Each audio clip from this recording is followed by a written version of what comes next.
Hello there guys, what is going on? Daniel Childs back here again for another show.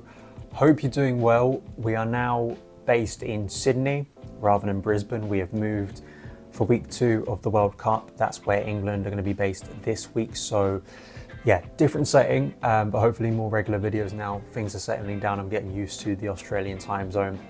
And listen, got to make a show after that game earlier today or last night, wherever you're watching this time zone wise. Chelsea Brighton 4-3, crazy score, but felt like near the end there it was kind of classic pre-season when you start making a bunch of changes. But I was actually on a flight from Brisbane to Sydney whilst the game was going on, but once I got to see the highlights, once I got to watch the extended highlights too and get some thoughts from people, really encouraging. I think that, yes, and we all say at this time of the year, it is only pre-season, but I think contrasting it to last pre-season, what I think many of us would have wanted to see this pre-season from the group of players, and also the level of opponent today, I think it was really encouraging, and it is right, because it all of this makes last summer look even worse, I think, and it's not just try and dwell on the past all the time, but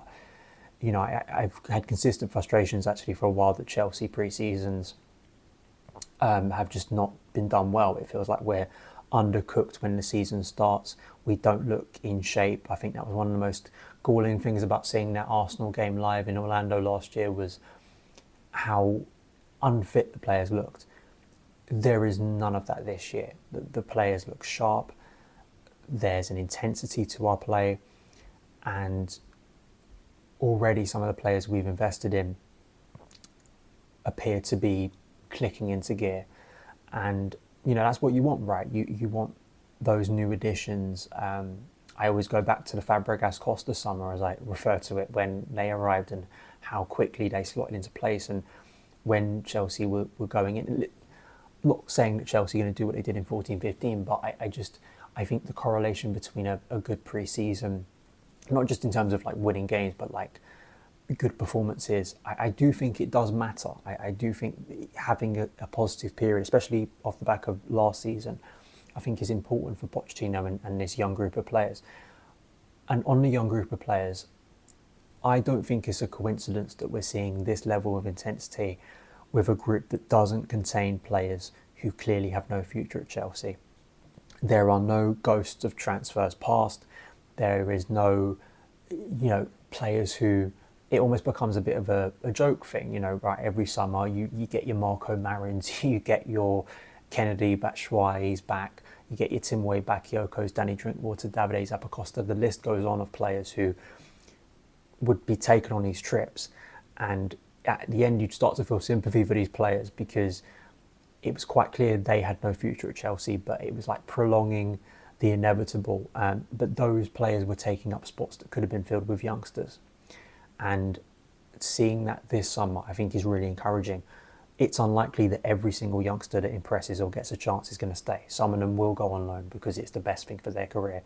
But just having the opportunity to see them is the risk worth taking. It's absolutely the risk worth taking, because if you uncover some players who actually add value to you and mean that you don't have to go into the market and spend even more on this squad, happy days, right? And I think we're seeing that with some players. I think some of them, the likes of Cesare Casadei and Andre Santos, like a lot of people were excited about seeing them anyway. Like it's not that they've come out of nowhere, but I still think seeing them and them getting consistent minutes is obviously a real positive. So the team that started the game, and again, at this time of year, it is kind of difficult to start like analysing and kind of going into starting 11s, because it's only the second game pre-season. But starting to see the likes of Kepa, Thiago Silva, Levi Cole, obviously his first game back, Raheem Sterling, and Nkunku starting, who came off the bench the other night. I think maybe you're starting to see that core of players, or some players that you could see, I could see him starting. I mean, Ben Chilwell, naturally, I think a very physically fit player, and will be starting that game against Liverpool. I'm absolutely certain, if he's fit, because he looks tailor-made for Pochettino football, because he's a wonderful left back. He's a wonderful footballer, and someone who just adds consistent threat on the flank when he's bombing up and down. And that's not a surprise to me. But sure, the defending wasn't great in terms of the game. I think all 3 goals. I know that the second Brighton one was a penalty, but especially the first one was just so poor from set pieces, really static, and I'm sure that's something that the coaching team will want to be looking at, right? Because that's very cheap, and we've seen in recent years Chelsea give too many goals away cheaply from set pieces.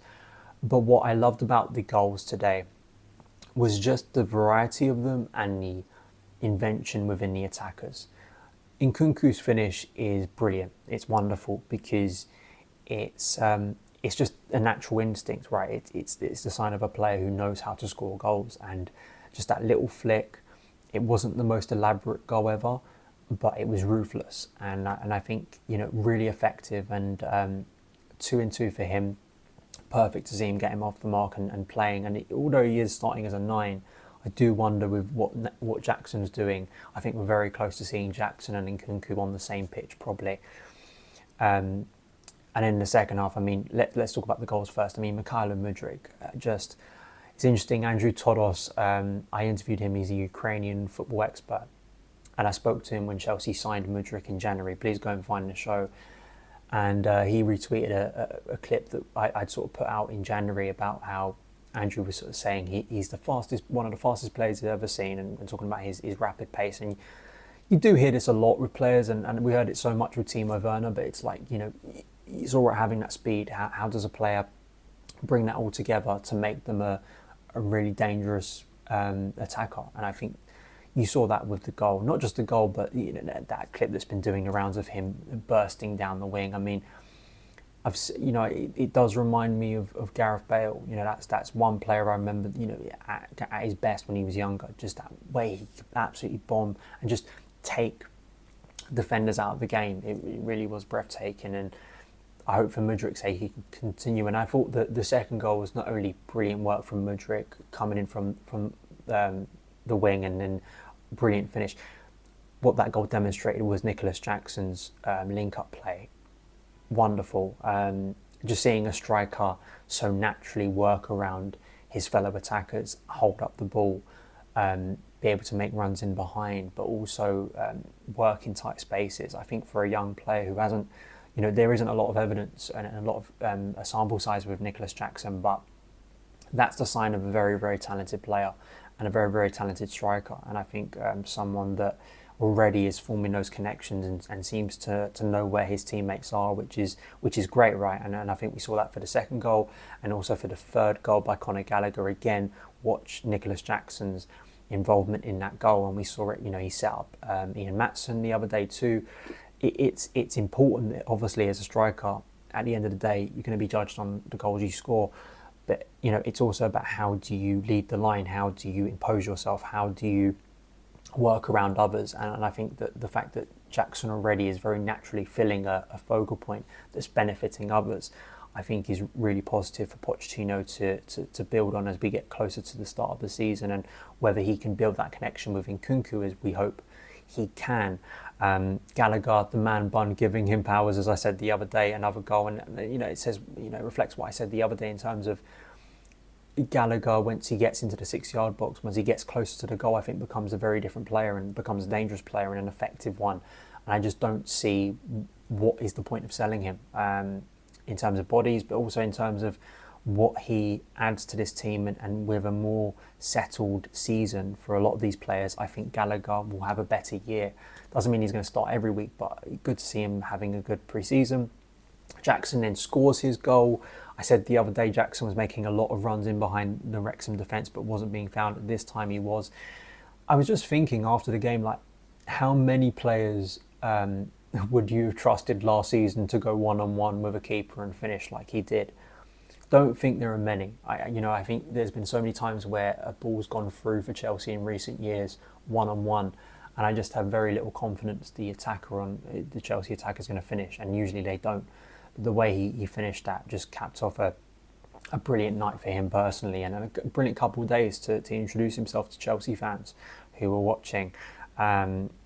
it's great to see. And sure, the last few minutes, Colwell giving away the penalty kind of feels typical given given the fact that, of course, playing against Brighton. But I thought some of his passing from deep was wonderful too. And you just think about the combination on that left side with Chilwell, with Colwell, with Mudryk.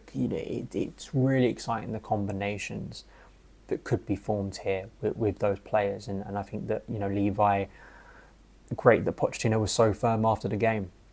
Let's get into, I think, the whole backdrop and the narrative around this game, right? Caicedo wasn't involved, but obviously his name was very heavily repeated before the game and likely after the game. I've said enough about Caicedo. I think Chelsea should be signing him. It doesn't mean that there are no other options in the market, but I think he'd be, at the end of the day, I think he'd be a brilliant signing for Chelsea. I think there's no doubt about that.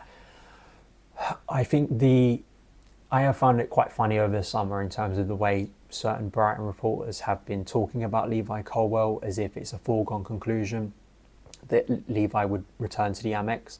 I could see some logic, and if you watched some of my shows recently, I spoke about why I just think generally it'd be terrible for Chelsea to lose Levi Colwell. But that doesn't mean that Brighton were going to get him no matter what.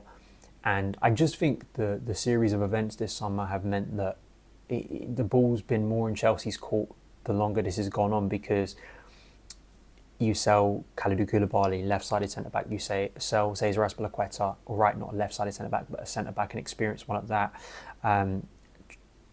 Wesley Fofana and Benoit Badiashile are both out injured. All of these things, and I also think the Pochettino factor in this, all of these things have only cemented the idea that this is Levi Colwell's time to break into the first team. I think Brighton were hoping that Chelsea had a much more cluttered squad at this time. Say if we still had Kalidou Koulibaly who was taking up minutes, or say Wesley Fofana or Benoit Badiashile hadn't been injured, maybe then it would have been a different conversation. But I think it's very firm now that Colwell will be staying, and he won't be part of a negotiation for Moises Caicedo. I did find De Zerbi's antics in his press conference before this game a little bizarre. We all understand that stuff goes on behind the scenes with players and meetings and stuff like that, but I just, to be that brazen and to say within minutes that you don't want to talk about another player but then also start talking about that player, I just think it's quite funny, to be honest. But given how much was made of this game, the fact that it was a very good one for Chelsea is obviously the big positive, right? And it's interesting, kudos from Ajax is obviously being linked now. It seems like Chelsea, we spoke about Turkey obviously recently, and it seems like Chelsea are looking for another attacking midfielder.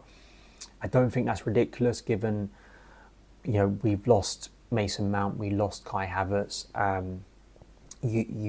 I could see why Pochettino is probably looking to have another option within, say, a 4-3-3 or a 4-2-3-1 as we head into the season. I don't think that's ridiculous. But then you look at the performances of Cesare Casadei, Andre Santos, Carney Chukwuemeka, even Ian Matson, who's been playing a little bit higher, obviously, out wide at times.